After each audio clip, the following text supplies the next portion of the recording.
Toujours donc avec cette idée de à la fois montrer la construction et montrer ce qui va échapper. Et on va passer des ruines aux fantômes, aux absences de traces, à une section mélange sur laquelle on s'arrêtera un petit peu, parce qu'effectivement mélange peut être un terme ambigu, mais finalement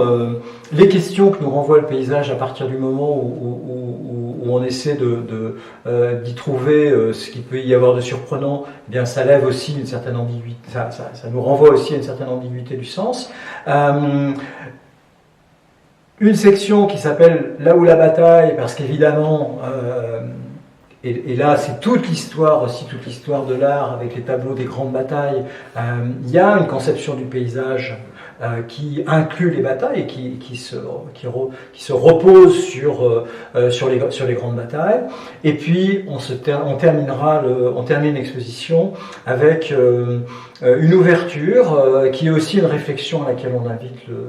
le visiteur sur la mémoire du futur. C'est-à-dire que la mémoire du futur, c'est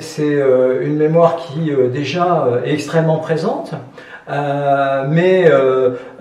dont les signes, et ces signes justement qui peuvent nous surprendre mais aussi nous déranger, sont inclus dans notre présent, à savoir des catastrophes qui ont eu lieu mais qui peuvent continuer à revenir, telles que les catastrophes nucléaires ou des moments qui mettent en cause nous-mêmes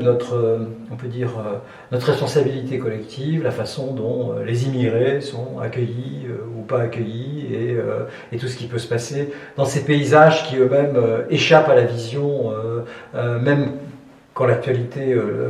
s'y intéresse, à savoir la Méditerranée ou les côtes sur lesquelles se retrouvent à échouer les immigrés. Donc autant d'éléments qui constituent la question des déchets nucléaires, l'enfouissement des déchets nucléaires, qui constitue la dernière section, Mémoire du futur.